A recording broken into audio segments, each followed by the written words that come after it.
Old horse, what brought you here?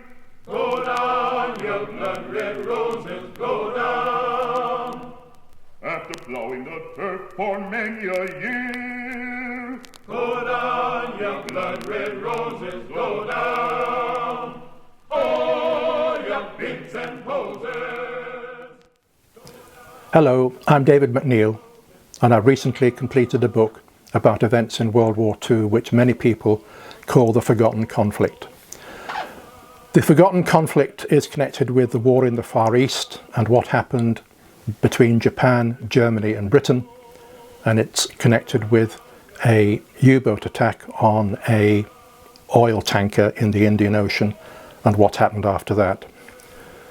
My story is in part what my father said to me, in part it's written from my own experience, and the story tells of how the men on the vessel saved the ship, and they saved her to a point where she got into port and she was returned and went back into service. The other part of the story is of a war in which the combatants, which were Germany, Britain and Japan, they were at the extreme ends of their logistics threads, if you like. They were all fighting the war with limited resources, that being fuel for the ships, fuel for everything they were doing. It's all about energy. And, if you like, to see it this way, the shortage of energy at the time. And the nations that won the war were the ones who managed their logistics most effectively and who were most effective at destroying the logistics of the other. So this story is about men at sea and what happens to them. And it's also about military intelligence and what was happening behind the scenes, not just in military intelligence, but also within the nations concerned. And it's also a story about the relationship between Germany and Japan in World War II. Why is the story important today? If we think back to what happened in 2022, when Russia invaded the Ukraine, all of a sudden, many people in Europe and elsewhere discovered they were too dependent upon energy from Russia, that being in the form of gas. And that was a wake-up call. It also leads us on to something called weaponization. But going back to the story in brief, this is about how important logistics are in warfare. It's not just about warships. It's not just about people running around in submarines. It's energy and how we use it and what we use it for. And not just that, all other resources that we use as well. The story goes through what happened on that ship, what happened on the submarine that attacked her, why that submarine was there, which just happened to be a U-boat and not any other. That at the end of the story, what we see is the men coming home. The U-boat men are there and they're standing on the quayside in Liverpool as the ship that they attacked comes down the River Mersey. And that's when it all of a sudden drops into the mind of the commander of the U-boat as he's watching this ship coming down, and he realizes that he's missed. His torpedo struck the ship but didn't sink it. And it's at this point in time he turns to Greek myth and he compares the trials and tribulations that he underwent along with all his men, and indeed the world. He compares them to the myth of Scylla and Charybdis, who are the twin monsters either side of the Straits of Messina between Sicily and Italy. The myth is that you could avoid one, but you might risk running into the hands of the other. And at the end of the story, you still have this question of what's going to happen next. What is going to happen next? And so what I'm saying to you now is, if you look around you now and look at what's happening now, energy is still top of that agenda, but there's a lot more things happening as well.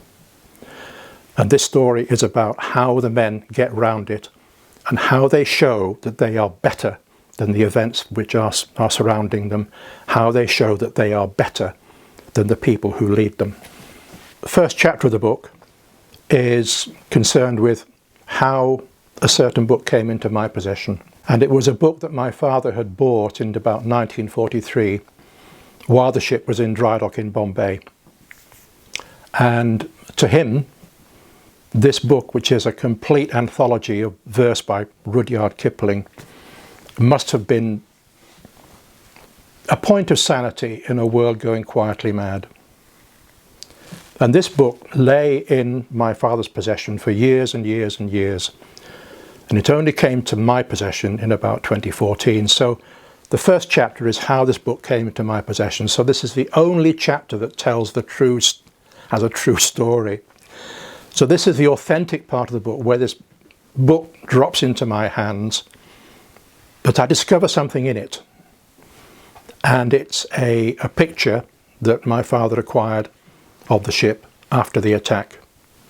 So here's what my father said to me many years ago, and this is the story he told me. I'm going to read you a short extract from the first chapter of the story, which is about how a certain book came into my possession, which belonged to my father. Of all memories his father had related, the night of the attack was the most complete. He had left the engine room after midnight and was enjoying a shave in a shared bathroom, standing on ubiquitous black and white tiles. A huge explosion shook the vessel, tearing at the plates, stringers, decks, and strakes from stem to stern. It blew away the hull under the forecastle deck, as far back as the watertight continuous collision bulkhead.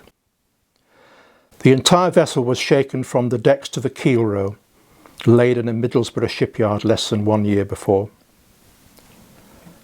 The bathroom door flew open and a familiar face appeared, aghast with surprise and horror. "What the bloody hell was that, Theo?" asked the face. The soft sable brush acquired a lather. "No idea," said the lathered face. "But wait, I'm sure we will see." The face at the door looked back in astonishment. 2 sharp hammer blows were heard from the engine room. "I think you are wanted below," said the lathered face. "If you need help, nip back up and let me know, but from what I've just heard, I doubt anybody will be asleep now." In the silence that hung between them, each looked at the other as a spectre of anticipation. "Shit!" said the other before disappearing. He hurried down the ladder after closing the watertight door with a thud.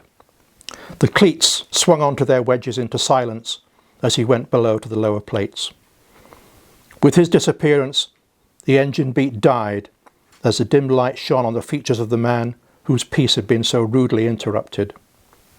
He finished the last upward strokes, washed and dried the precious Rolls razor, and moved in silence to his cabin, dressing rapidly before lifting a life jacket from a locker under a side scuttle. From the one scanty chair in his cabin, he gazed carefully at his engine room made tobacco jar, wondering how long his tobacco might last in a lifeboat.